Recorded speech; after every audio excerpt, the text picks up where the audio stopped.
bastante retrasados. Buenos días a los compañeros que han asistido. Veo que es la mitad nomás, ¿no? ¿Sí? Diego, Sí, doctor. ya. Mira, estamos bastante retrasados. Pásame de una vez el registro de los 25 que tienes. Por favor, a los 25 que están, pongan presente en la asistencia, en el chat, pongan presente. A estos 25 que están, ya es las 7:10, que están presentes, eh, les voy a adicionar un punto adicional sobre el primer parcial. ¿Ya, Diego? Ya está bien, doctor. Ya, todos los que están presentes ahorita hasta las 7:10 tienen más un punto adicional en el primer parcial. ¿Ya? Bien, y como te decía Diego y doctores, estamos, a pesar de que estamos haciendo clases, estamos bastante retrasados. Lo que vamos a hacer a partir de la fecha es, ustedes van a exponer básicamente en las clases virtuales. Voy a tratar de intervenir lo menos posible, a menos de que se equivoquen en algo que están exponiendo. Y en la clase presencial voy a reforzar sobre vuestra exposición los temas más importantes o los temas prioritarios o principales sobre vuestras ponencias. ¿Sí? ¿Se entiende, Diego? Diego, Diego, ¿me escuchas? Sí, doctor, está con el micrófono, está hablando con el micrófono. Ya, ok. Entonces, como les vuelvo a decir, en estas clases virtuales los voy a dejar exponer.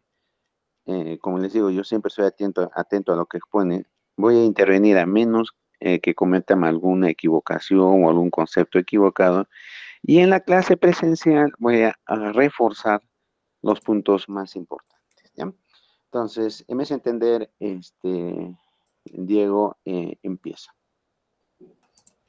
Ya. Se me puede ver, ¿verdad? Sí, sí, Diego. Ah, ya. Bueno. Ya, buenos días, doctor, colegas, compañeros. Buenos días. Hoy tengo el grato sobre hablarles sobre enfisema, que junto con la bronquitis crónica, forman parte del espectro clínico de la enfermedad pulmonar obstructiva crónica. Y en muchos de los casos se puede observar superposición de los patrones del enfisema con combinaciones relativas que pueden variar de un individuo a otro.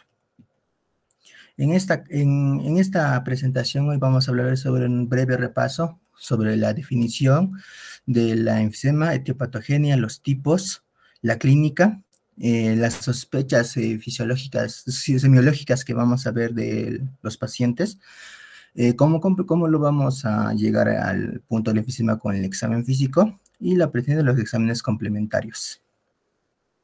Ya, primero que todo, la enfisema. ¿Qué es la enfisema? También lo podemos conocer como el pink puffer o soplador rosado. ¿Por qué se lo conoce como soplador rosado? Porque mayormente en los pacientes que se les presenta la enfisema, vamos a ver que estos pacientes van a presentar una tez rosada, casi llegando al espectro de rojo. ¿Y por qué por eso es el rosado? ¿Y por qué es soplador? Porque por la alteración mayormente que ocurre del aumento pulmonar distal de los bronquiolos terminales con la destrucción de los septos de las membranas de los conductos alveolares, también de los sacos alveolares y los alvéolos, nuestro paciente va a tener una respiración rápida, se acelera una taquipnia, junto con una respiración profunda, básicamente una polimnia va a tener nuestro paciente. Básicamente el paciente va a estar teniendo mayormente esta característica, va a estar haciendo así, mayormente por eso se asemeja a que estaría soplando, por eso se le conoce al paciente como pink puffer o el soplador rosado. Como ya lo dije, mayormente es un aumento de los volúmenes pulmonares distales al bronquiolo terminal, mayormente de los alveolos, los sacos alveolares o los alveolos, con presencia de destrucción de los septos y de sus membranas. Mayormente esto da origen a un deterioro por el tiempo que va aumentando de manera progresiva la función pulmonar, que finaliza con una obstrucción crónica del flujo aéreo. Esto va a provocar, mayormente como pueden ver aquí, que el aire va a quedar atrapado en el pulmón y no pueda salir con esa normalidad, lo que va a provocar una hiperinsulación, haciendo que los alveolos mayormente se dilaten y estallen. También hay pequeñas zonas menos dañadas que se ven comprimidas y dejan de funcionar, produciendo que el pulmón pierda esa elasticidad y se hace menos distensible por la destrucción y su hiperinsuflación. Como pueden mayormente, va a producir esto mayormente porque hay una alteración de la elasticidad, lo que va a provocar que el alveolo colapse. Como hay esta afección de los alveolos mayormente del pulmón, esto provoca que los músculos respiratorios se vean limitados en ese movimiento, lo que va a dificultar la respiración y termina produciendo ese hinchamiento mayor ese hinchamiento mayor en el tórax y en los pulmones. Así está afectando su normal funcionamiento. ¿Qué mayormente son las causas que provocan el enfisema? Como pueden ver aquí, la mayor parte de tipogenia son los fumadores. ¿Cómo va? Ayer tuvimos examen de general y obviamente uno de nuestros compañeros, tal vez, digamos, siente que ya probó, se quiso probar un cigarrito. Ya, ¿cuál es el problema? Normalmente entra el cigarro, el humo del cigarro entra a los pulmones y mayormente se protegen por la presencia de macrófagos que van a actuar aquí a nivel de los alveolos y van a fagocitar junto con la liberación de neutrófilos esta presencia del humo del cigarro. En los sanos aquí entra partículas nocivas que se encuentran atrapados en los alveolos. Ya, normal, lo fagocita y lo expulsa. Lo fagocita y lo expulsa, ya se acabó. Pero ¿qué pasa? Tal vez le gustó el humo del cigarro, entonces ¿qué va a pasar? Va a empezar a aumentar el consumo, tal vez por días, una semana, tal vez se acabe 3, luego pasa que se acabe en una semana una cajetilla de cigarros, luego tal vez avanzando el tiempo, se acaba una cajetilla de cigarros al día. Mayormente el humo es protegido por, por los neutrófilos, van a liberar la elastasa, lo que mayormente va a ayudar a la fagocitosis. ¿Qué pasa? Todo tiene un límite. Y mayormente es por el alfa-1 antitripsina, es lo que va a provocar que cuando se libere la elastasa, esto es lo que lo inhibe para que no dañe mayormente las paredes de los alveolos, porque está formado por tejido conjuntivo elástico. Como nuestro compañero está fumando, va a haber déficit, va a haber un déficit, se va a agotar mayormente el alfa-1 antitripsina, lo que hace que ya no haya esa protección de la elastasa, lo que va a producir una respuesta inflamatoria y va mayormente a romper, o va a alterar, va a hacer una alteración de la histoarquitectura, mayormente, de las paredes de los alveolos. Junto a esto, con la liberación de macrófagos y neutrófilos que van a liberar proteasas, junto a eso, a pasar el tiempo y de manera crónica, van a destruir las paredes de los alveolos. Por eso ven que aquí hay un gran aumento. Hay productos químicos, junto con los productos químicos van a inflamar y van a dañar los intersticios alveolares. Y con el tiempo se va a formar aquí una gran cavidad del aire con depósito de alquitrán. Lo que conocemos, van a aumentar de tamaño, van a ver esa ruptura de la elasticidad, se van a dilatar y va a haber una enfisema. Mayormente en fumadores vamos a ver eso. La más común y lo más frecuente es en fumadores, por déficit de alfa-1 antitripsina en el 75% de los casos. Y aparte de que se rompen las paredes de los alveolos, también vemos que también va a haber un acortamiento. Como pueden ver, también se afecta la elasticidad de los bronquiolos terminales, lo que hace que ya no se expandan con normalidad y se queden como rígidos y como medio estrechos. Entonces, por eso es que el aire va a haber una difícil expulsión del aire, o sea, va a provocar que el aire se quede atrapado ahí en el pulmón y no pueda salir con esa normalidad. Eso es lo que va a provocar esa insuflación. Entra aire, pero va a ser difícil que el aire pueda salir con normalidad del pulmón. Luego tenemos otro que también medianamente frecuentes, las infecciones.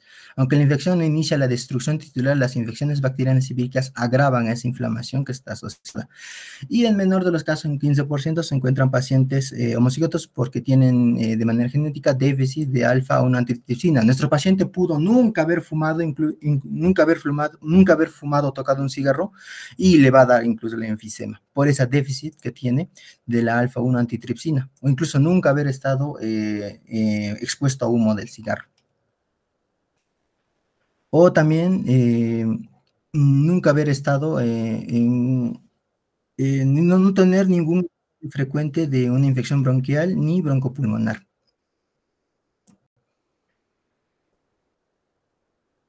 Bueno, ¿cómo se los tipos? Mayormente aquí es como vemos un ácido normal, mayormente. Los alveolos están normales, mayormente acá, los alveolos están normales, el conductos alveolares normales, los bronquiolos respiratorios también se encuentran estables, como un azulito, los bronquiolos terminales también. Acuérdense de esta imagen porque así es como se van a ver los tipos. ¿Ve? Tenemos 4 diferentes tipos de enfisema o de hiperinsuflación alveolar. Vemos bien, uno principalmente la sinodistal o paraseptal, el paracinar o panlobular, acinar proximal o centriacinar e irregular. El acinar proximal o centroacinar es el más común del enfisema. Mayormente se encuentra en zonas junto a lóbulos sanos vecinos también que están siendo afectados y comprimidos, y que abarcan mayormente el pulmón mayormente en la parte de los lóbulos superiores. Mayormente también se encuentran en los fumadores, es mayormente habitual en fumadores. Y como pueden ver aquí, obviamente es el enfisema centracional, el más común, que se encuentra en los lóbulos superiores y en los segmentos apicales. Como lo dije, es el mayormente enfisema que se encuentra mayormente en el centro. Como dije, se presenta en grandes fumadores. Enfisema paracinar, que se afecta desde el nivel del bronquiolo respiratorio hasta los alveolos, o enfisema distal. Se encuentra en zonas inferiores en los bordes anteriores del pulmón y se asocia a déficit de alfa-1 antitripsina. Enfisema acinar o distal, que deja múltiples espacios aéreos. Por esta ruptura va a haber múltiples espacios aéreos que varían de otros sanos que son desde 0.2 a 0.5 micrómetros, hasta mayor de 2 centímetros. Subyace a presentar muchos casos de neumotórax. Y en enfisema irregular asociado a cicatrización, mayormente, presentado en focos pequeños y en la mayoría de los casos son asintomáticos y sin relevancia clínica. Bueno, este es un cuadrito sacado mayormente de la patología estructural del Robbins y Cotton. Vamos a ver acá bien. Aquí lo que quiero mostrarles es mayormente que en la mayoría de las alteraciones vamos a ver que, aparte de la bronquitis crónica, la bronquiectasis, el asma y la enfermedad de vías respiratorias pequeñas bronquitis van a atacar al bronquio, mientras que el enfisema ataca al acino, más principalmente en lo que más se encuentra y más en lo que se encuentra. En su modificación, la patología principal es el aumento del tamaño del espacio aéreo con destrucción de la pared. En la etiología vemos el más frecuente humo del tabaco, en fumadores, sino el más característico la presencia de disnea. Yo les voy a hablar un poquito más adelante. Aquí mayormente en la clínica, en la sintomatología. Bueno, lo que dije antes es la principal, la disnea. Principalmente lo vamos a ver solo de esfuerzo y de qué manera progresiva va a ser, mientras más pase en el tiempo, se va a hacerse más continua hasta llegar a una disnea de reposo. Se manifiesta esto en el enfisema más que en la bronquitis crónica, aunque ese es el síntoma más predominante aquí en el enfisema. También presentamos la presencia de insuficiencia respiratoria del paciente, a causa principalmente de la alteración de la ventilación perfusión del paciente con hipoxemia, y como ya les dije, mayormente como se está reteniendo mayormente aire aquí dentro, va a haber más difícil de borrar, entonces va a haber presencia de hipercapnia o mayormente CO2 en el organismo, o se puede encontrar también a veces normal. También tenemos tos y expectoración, un poco menos intensa que en la bronquitis crónica. Trastornos de la difusión, ahí vamos a ver lo que va a provocar tanto la fatiga como nuestro paciente le presenta cianosis central. Mayormente ese trastorno de la difusión se ve mayormente cuando ahí está más avanzado, en etapas tardías, por esa ruptura de los alvéolos. Y los signos, cianosis, como ya dije anteriormente, cianosis central, que va a presentar el paciente. La presencia de la hipoventilación, que se va a instalar de forma lenta y progresiva, dando lugar a una elevación de, como ya dije antes, de la presión arterial del CO2, con síntomas neurológicos. Presencia de cefalea, somnolencias diurnas, confusiones, temblores, presencia de asterixis en el paciente y depresión neurológica. Por hipocapnia severa. Como ya dije, por la presencia de la hipoventilación de manera progresiva. En la inspección vamos a ver mayormente, pasando al examen físico, vemos la inspección.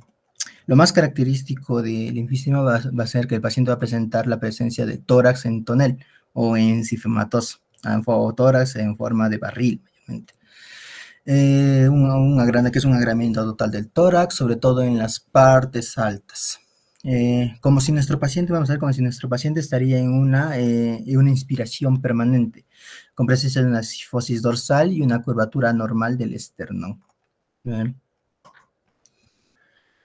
También vamos a ver que nuestro paciente va a presentar una respiración rápida y muy superficial. La más característica aquí es que cuando vamos a hacerle una prueba al paciente de la expiración forzada, nuestro paciente al momento le pedimos que se siente recto y le pedimos que inspire de manera lenta y controlada.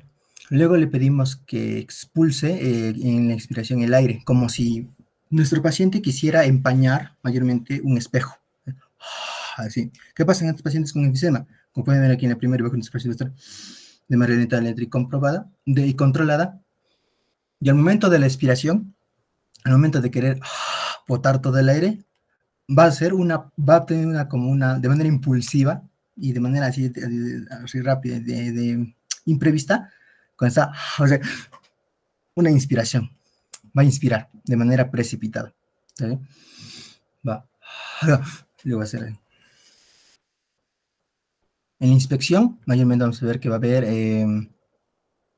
tensión de los músculos respiratorios secundarios, mayormente el escaleno, el esternocleidomastoideo, el serrato anterior y los pectorales. Presencia también de tiraje supraesternal y a veces va a haber intercostales y tiraje clavicular. Momento de la respiración. También se va a observar el signo de Hoover, normalmente lo vamos a ver en la inspiración, que ocurre cuando la parrilla costal, que normalmente se desplaza ligeramente hacia arriba y un poquito lateral, va a haber un movimiento paradójico junto con la respiración, haciendo que este se vaya dentro de la caja torácica lateral inferior. Vamos a ver que va a haber un ángulo cifoideo obtuso y cianosis central. Pasando a la palpación, vamos a ver primeramente vibraciones vocales disminuidas, déficit de percepción del choque de punta cardíaca, expansión y elasticidad respiratoria disminuida, disminuye como signo característico. En la percusión vamos a ver que va a haber una hipersonoridad global.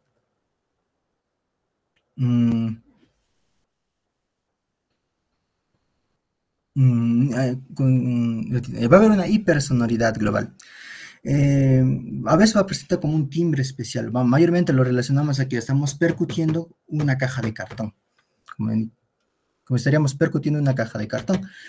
Va a haber también descenso de la matidez hepática de la línea medio clavicular y un poco de pérdida de la matidez y reemplazada por una pequeña submatidez del corazón. Y en la auscultación vamos a ver una disminución del murmullo vesicular en ambos hemitórax con expiración prolongada. También vamos a ver gemidos, sibilancias y roncos que pueden modificarse con la tos. Presencia también, creo, presencia de estertores húmedos que se modifican con la tos. Y mayormente eso vamos a comprobar, mayormente el grado de la gravedad del enfisema. Vamos comparando principalmente el murmullo vesicular, esa reducción, y las sibilancias respiratorias en los ambos campos pulmonares en una respiración normal, luego pasando a una respiración forzada. Si en la respiración forzada sigue igual mayormente, no hay ninguna variación, no hay mucha variación, hay que pensar que existe una falta de ventilación alveolar. Y aquí mayormente vamos a ver, sacado mayormente del MACEI, un movimiento resumen con lo más característico de la síndrome del enfisema. En la inspección, tórax de inspiración permanente, tórax en tonel, palpación, vibraciones vocales disminuidas. En la percusión vamos a ver una bipersonalidad. El murmullo vesicular va a estar disminuido. Y en abdominales va a haber expiración prolongada, presencia de sibilancias, roncus. Y el murmullo vesicular va a estar disminuido.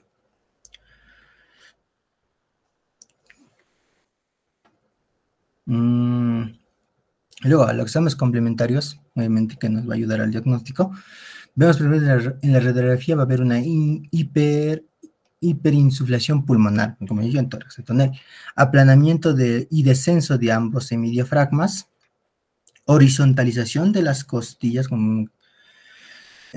aumento de los espacios intercostales, mayor aumento, hiperclaridad pulmonar, ventilación de la silueta cardíaca en el frente del corazón, o un corazón en forma de gota.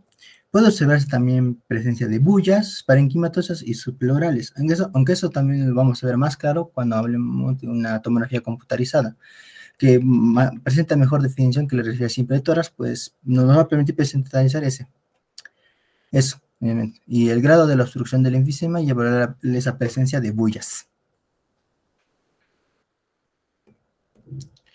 Y por último, la exploración funcional ventilatoria, que mayormente nos va a revelar una insuficiencia ventilatoria obstructiva y aumento del volumen residual, con leve disminución de la capacidad vital forzada. Y también la relación de la volumen residual con la capacidad pulmonar total, que va a estar aumentada por incremento del volumen residual. Y ahí también vamos a ver que va a haber la relación de la ventilación-perfusión se va a alterar y va a haber un aumento de más zonas de espacio muerto y esto va a llevar a un predominio de destrucción vascular y septal. Y en conclusión, vemos que el enfisema se trata de un aumento irreversible del tamaño de los espacios aéreos distales al broncoterminal acompañada de la destrucción de sus paredes, mayormente de las membranas. Se comprometen los conductos alveolares, el alveolo y los sacos alveolares, van con destrucción de sus paredes, ya les dije, por el déficit de alfa-1 antitripsina. La causa más frecuente en pacientes con enfisema con antecedentes de tabaquismo y por último que provoca en pacientes un tórax voluminoso con la presencia de disnea como síntoma predominante. Es mi biografía, doctor.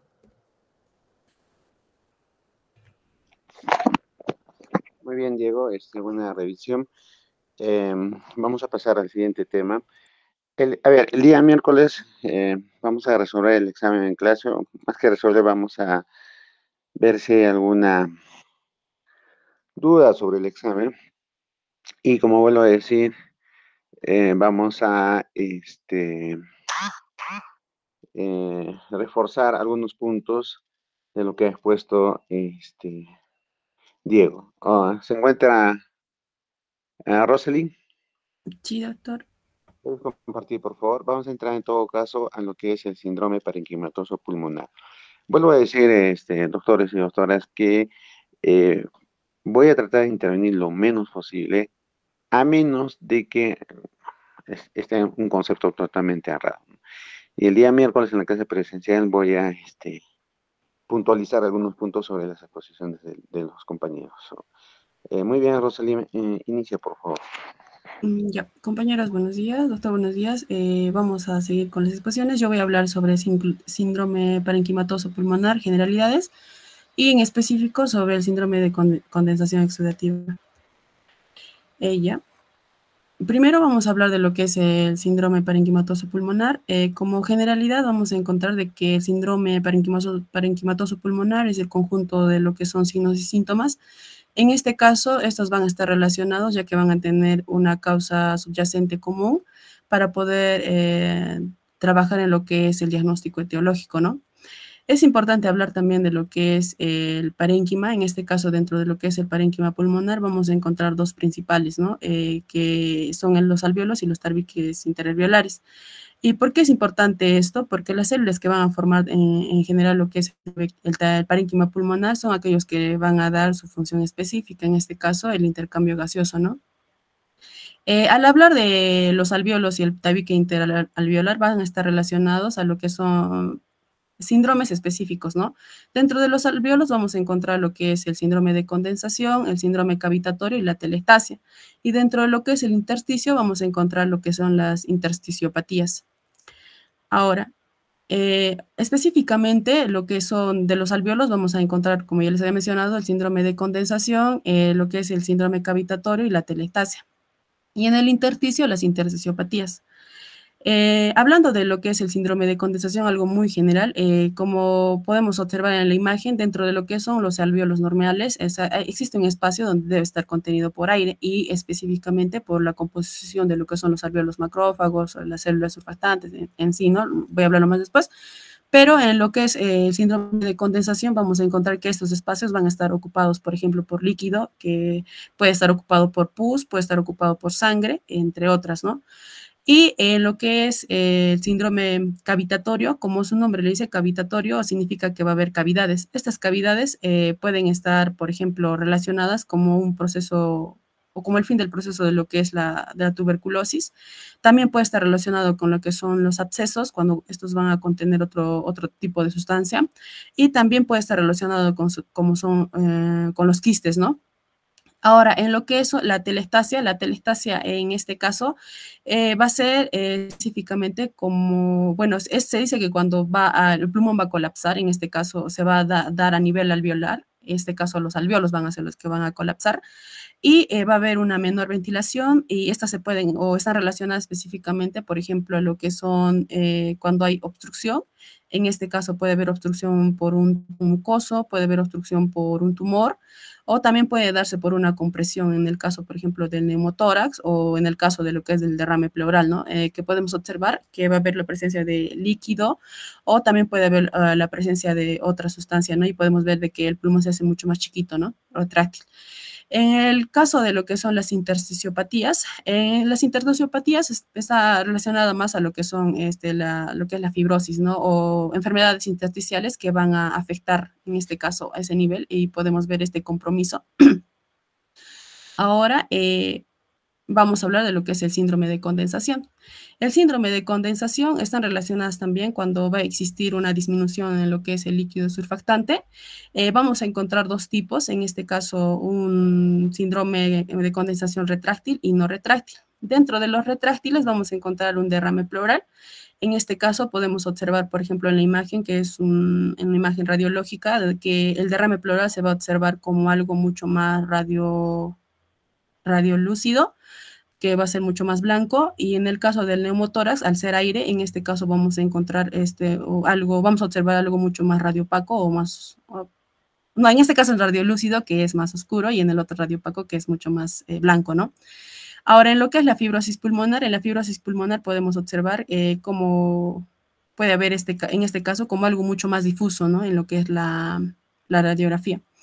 Ahora, está más principalmente lo que es el síndrome de condensación, los retráctiles, están relacionados cuando los alvéolos van a perder lo que es el impedimento de apertura. Por el contrario, lo que son los síndromes de condensación no retráctiles están relacionados con lo que es que no va a perder en realidad la forma, ¿no? En este caso vamos a estar hablando de lo que son los focos tumorales o los procesos neumónicos, ¿no? Ahora, también es importante mencionar que dentro de todos estos se dice, ¿no?, de que en los no retráctiles, que los que voy a hablar más adelante, al no perder esa forma que va a tener, también no va a tener mucho impacto en lo que es, por ejemplo, el ruido respiratorio. Incluso en el neumónico las vibraciones van a estar incrementadas y también va a tener un ruido mucho más intenso o un ruido más rudo, ¿no?, que le dice. A ver, ya. El síndrome de condensación exudativa. Un segundito, puedes reaccionar tu diapositiva. A ver, doctores, tenemos que tener en cuenta que el síndrome de condensación que nos está explicando Rosalind es básicamente la pérdida del contenido aéreo de lo que viene a ser el alvéolo, ¿ya? Hay que tener en cuenta que tanto el derrame pleural como neumotórax son síndromes pleurales, pero sí vamos a producir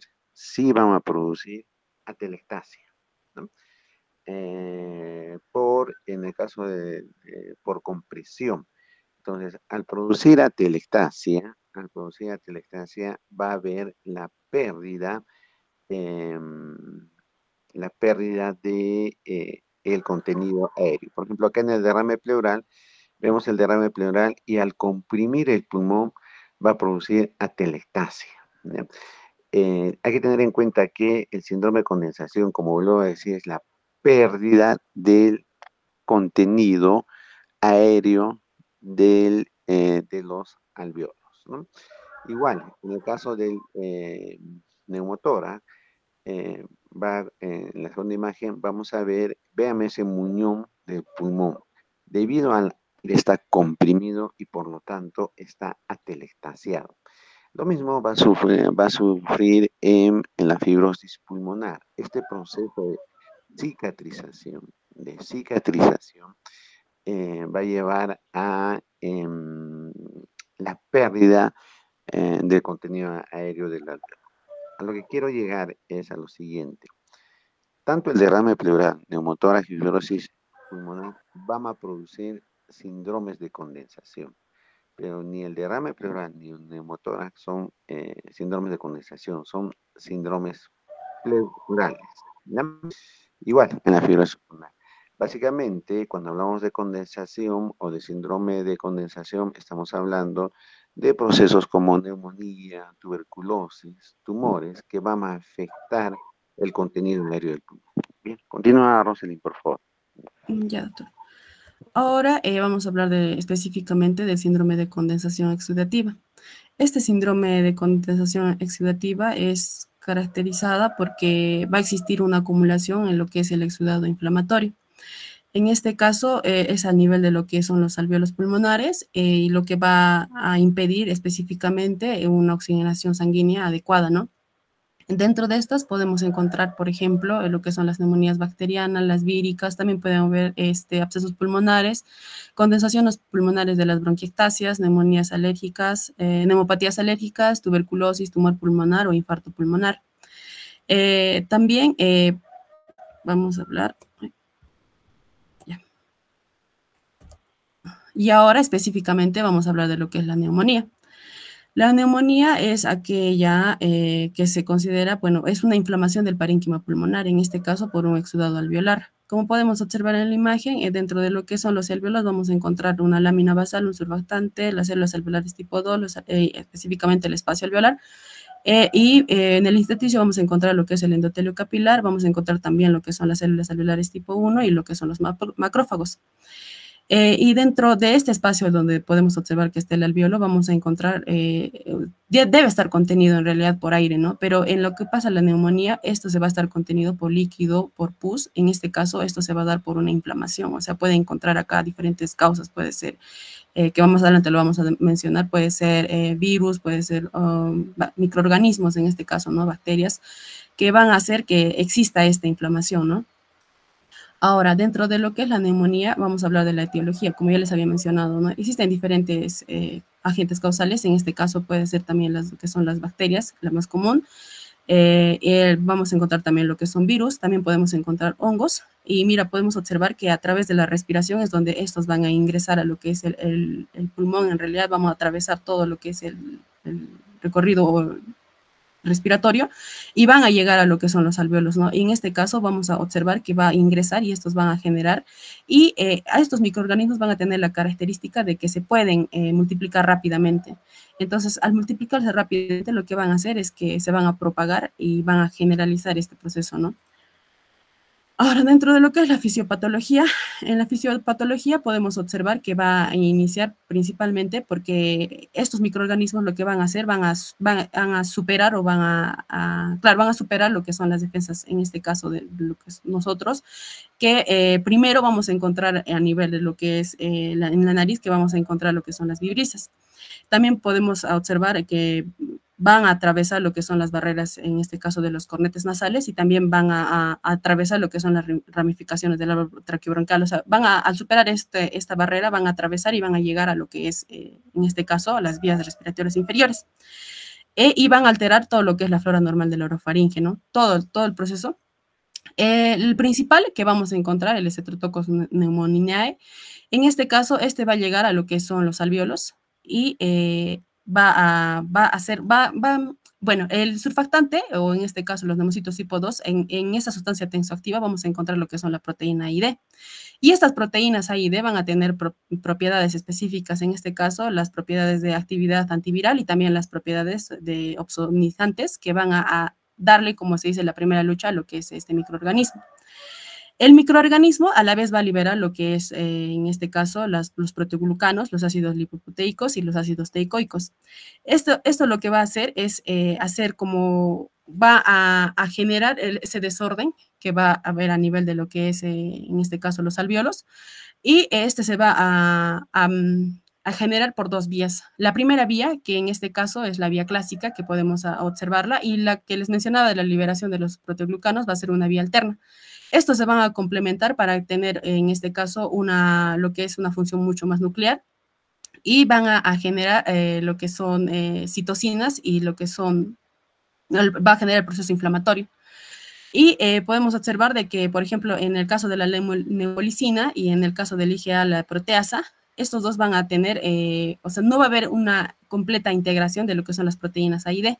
Entonces, esta citotoxina lo que va a hacer es unirse a lo que es el colesterol de las membranas de las células que van a estar dentro del poro, y va a hacer la destrucción celular epitelial, y por lo tanto va a evitar lo que es la fagocitosis, y no va a poder ser fagocitada, ¿no? Entonces, eso va a permitir que sea una expansión. Y en este caso vamos a observar, por ejemplo, dentro de toda esta fisiopatología, las fases que va a realizar dentro de la neumonía, ¿no? Vamos a tener lo que es una fase de congestión, una fase de hepatización roja, una fase gris y una fase, en este caso, de resolución. Cuando ya va a alterar la permeabilidad capilar y va a hacer una extravasación, vamos a encontrar lo que es la fase de congestión.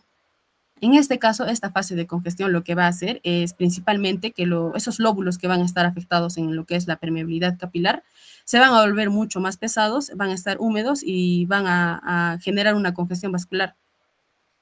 En este caso, vamos a pasar a lo que va a denominarse un edema alveolar, ¿no? Al formar lo que son una congestión vascular y una acumulación de líquido, en este caso de contenido bacteriano. Va a existir también lo que es la fuga de eritrocitos, y en este caso a eso se le va a considerar como una fase de hepatización roja. Como el nombre lo dice, tiene que ser primero con una característica que va a ser una de color rojo en este caso, porque estamos hablando de lo que son los eritrocitos, y va a tener una consistencia parecida a lo que es el hígado, por eso es que se denomina fase de hepatización roja. Ahora, cuando va a haber la destrucción de los eritrocitos, esta hepatización se va a convertir en gris. O sea, de lo que estaba en roja, ahora va a ser gris. El color es el que va a variar, ¿no? Pero la consistencia va a seguir parecida a lo que es un hígado. Y después vamos a tener, por último, cuando hay una fase ya de resolución, en este caso, cuando va a existir ya una eliminación específica de las bacterias, ¿no? Ahora vamos a hablar de lo que es la clínica.